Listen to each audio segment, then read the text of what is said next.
मीठे बच्चों, silver bells Mansarovar Palanpur school के ऑनलाइन एजुकेशन प्रोग्राम में आपका दिल से स्वागत है।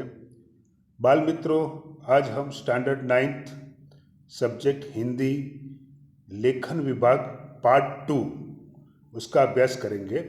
पार्ट 1 में हमने निबंध लेखन, कहानी लेखन और पत्र लेखन का अभ्यास किया है। आपको होमवर्क में निबंध लेखन 1 लिखना है निबंध की नोटबुक में। ये सारा ऐसे सेक्शन की नोटबुक में लिखना है आपको। तो निबंध लेखन 1, चॉइस इज योर्स। कहानी लेखन भी आपको 1 लिखना है और पत्र लेखन भी 1 लिखना है। कौन सी नोटबुक में? निबंध लेखन की नोटबुक में। अब पार्ट 2 स्टार्ट करते हैं। पार्ट 2 में गद्य समीक्षा। भाषा के अध्ययन में गद्य समीक्षा अथवा गद्यार्थ ग्रहण का बहुत महत्व है। हिंदी के प्रश्न पत्र में एक प्रश्न गद्य समीक्षा के बारे में होता है। ये गद्य समीक्षा अथवा गद्यार्थ ग्रहण मतलब गद्य प्लस अर्थ प्लस ग्रहण, ये क्वेश्चन होता है। ये क्वेश्चन से आपके अंदर जो ग्रास्पियन पावर है उसका मूल्यांकन होता है।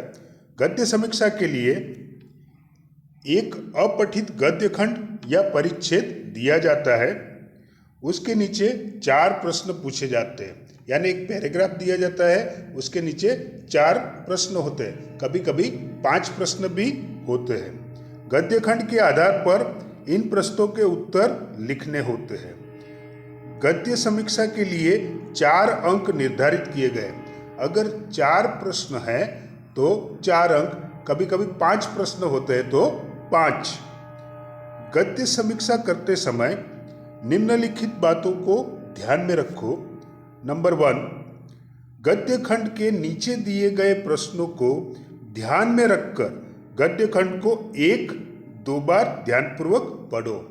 यानी बाल मित्रों, आपको जो पैराग्राफ दिया है उसको 2 टाइम आपको अच्छी तरह से रीड करना है। सेकंड, प्रश्नों के उत्तर गद्य खंड के किसी भी हिस्से में हो सकते हैं। ऐसा नहीं कि क्वेश्चन नंबर 1 है उसका आंसर पैराग्राफ में फर्स्ट नंबर की लाइन में, ऐसा नहीं हो सकता है। वो कहीं पे भी आंसर हो सकता है। अतः गद्य खंड में से एक एक प्रश्न का उत्तर खोज कर लिखते जाओ। यानी पैराग्राफ के नीचे जो क्वेश्चन है उसके आंसर 100% आपको पैराग्राफ में मिलेंगे। आपको सर्च करना है, आपको खोज करना है कि कहाँ पर आंसर है। नंबर 3, प्रश्नों के उत्तर गद्य खंड के आधार पर ही होने चाहिए, किंतु भाषा अपनी हो। यानी अकॉर्डिंग टू पैराग्राफ उसमें से आपको आंसर लिखना है, लेकिन मौलिक भाषा में लिखना है, मतलब खुद की भाषा में लिखना है।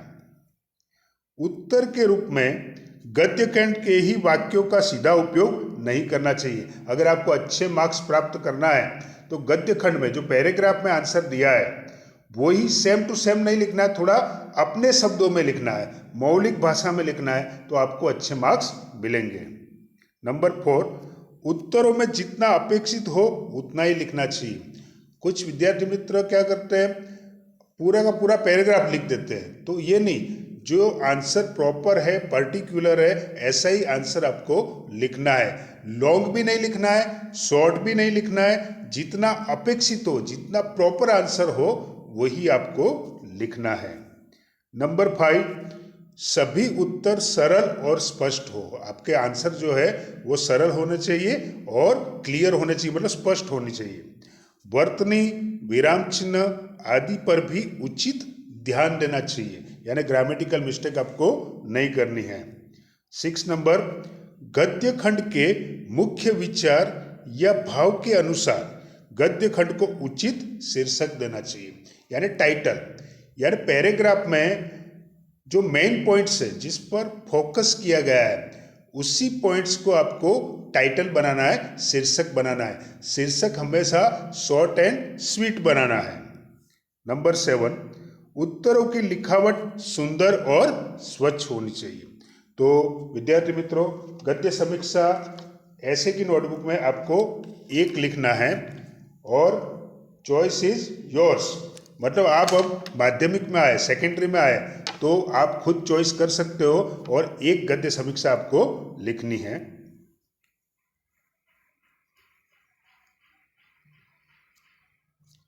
नेक्स्ट टॉपिक है, उसका नाम है अहवाल वृत्तांत लेखन।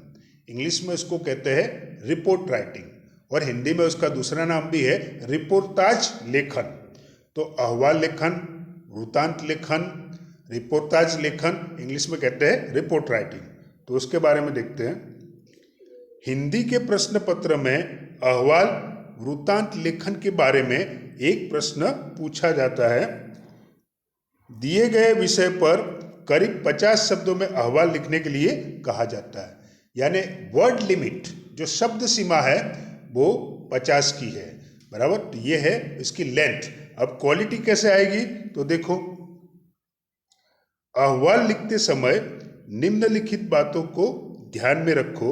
नंबर 1, अहवाल लिखने के लिए दिए गए विषयों को भली भांति समझ लीजिए। मतलब क्वेश्चन में जो सब्जेक्ट है, मेन सब्जेक्ट जिस पर आपको रिपोर्ट लिखना है, अहवाल लिखना है, उसको अच्छी तरह से समझ लीजिए।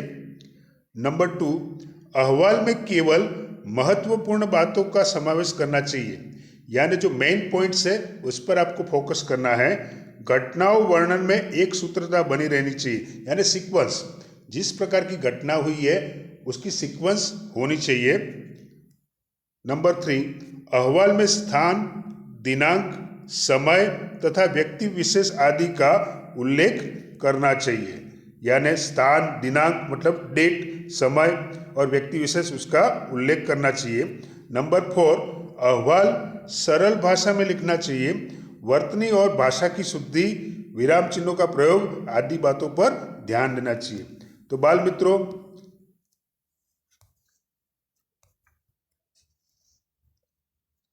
अहवाल लेखन, एक तो प्रिंट मीडिया होता है और दूसरा होता है इलेक्ट्रॉनिक मीडिया। यानी जो अखबार है, टाइम्स ऑफ इंडिया, गुजरात समाचार, दिव्य भास्कर, संदेश, वो प्रिंट मीडिया है। और इलेक्ट्रॉनिक मीडिया यानी टीवी पर जो आप न्यूज़ चैनल है, बराबर, न्यूज़ चैनल आप देखते हो, वो इलेक्ट्रॉनिक मीडिया है, बराबर। तो रिपोर्ट जो है वो आपने पढ़ा भी होगा न्यूज़पेपर में, और आप देखते भी हो और सुनते भी हो वो न्यूज़ चैनल में। तो रिपोर्ट के अंदर वास्तविकता को आपको ईमानदारी से निभाना है। जो घटना जैसी हुई है वैसी ही आपको लिखना है, और इसके अंदर कहावत, मुहावरे इत्यादि का प्रयोग नहीं करना है, सिंपल लैंग्वेज में लिखना है। और फॉर एग्जाम्पल, आपके स्कूल में एनुअल फंक्शन का सेलिब्रेशन हुआ है, तो एनुअल फंक्शन जिसको बाल उत्सव भी कहते हैं, रंगोत्सव भी कहते हैं, उसके बारे में अहवाल आ सकता है। शिक्षक दिन का सेलिब्रेशन होता है स्कूल में, तो शिक्षक दिन के बारे में हो सकता है, ब्लड डोनेशन कैंप के बारे में हो सकता है, स्वच्छता अभियान के बारे में हो सकता है। तो इसी प्रकार के अहवाल आपको पूछे जाते हैं। विचार विस्तार, हिंदी के प्रश्न पत्र में विचार विस्तार, हाँ एक रह गया, अहवाल लेखन। आपको होमवर्क में एक अहवाल लेखन आपको लिखना है। नेक्स्ट टॉपिक देखते हैं जिसका नाम है विचार विस्तार। हिंदी के प्रश्न पत्र में विचार विस्तार के बारे में एक प्रश्न होता है। इसमें एक सुभाषित, दोहा या मुक्तक दिया जाता है। उस सुभाषित या दोहे का संक्षेप में विचार विस्तार करने के लिए कहा जाता है। विचार विस्तार के लिए 3 अंक निर्धारित किए गए, कभी कभी 3 अंक होते हैं, कभी 4 अंक भी होते हैं। विचार विस्तार करते समय निम्नलिखित बातों को ध्यान में रखो। नंबर 1, दिए हुए सुभाषित या दोहे को भली भांति समझ लीजिए। मतलब जो पंक्ति दी है, जो सुभाषित है या दोहा है, उसको आप अच्छी तरह से समझ लीजिए।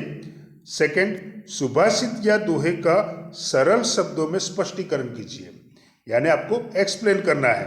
जहां आवश्यक हो वहां विषय से संबंधित दृष्टांत या उदाहरण दीजिए, मतलब आप एग्जाम्पल दे सकते हो। नंबर 3, विचार विस्तार की भाषा सरल एवं शुद्ध तथा शब्दों की वर्तनी सही होनी चाहिए। लेखन में उचित विराम चिन्हों का प्रयोग कीजिए।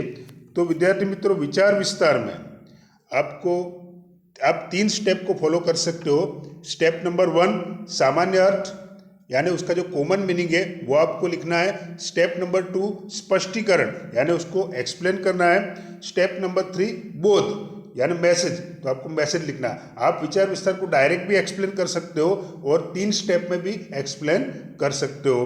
तो विचार विस्तार आपको 1 लिखना है। तो विद्यार्थी मित्रों, पार्ट 1 और पार्ट 2 उसमें टॉपिक नंबर 1 निबंध लेखन, वो आपको 1 लिखना है निबंध की नोट में। टॉपिक नंबर 2 कहानी लेखन, वो भी आपको 1 लिखनी है। कौन सी नोट में? ऐसे की नोटबुक में। टॉपिक नंबर 3 पत्र लेखन, वो भी आपको 1 लिखना है निबंध की नोटबुक में। टॉपिक नंबर 4 गद्य समीक्षा, वो भी 1 लिखनी है निबंध की नोटबुक में।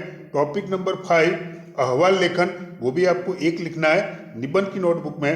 और टॉपिक नंबर 6 विचार विस्तार, वो भी आपको 1 लिखना है निबंध की नोटबुक में। तो विद्यार्थी मित्रों, ये था आपका writing section, creative writing section, लेखन विभाग।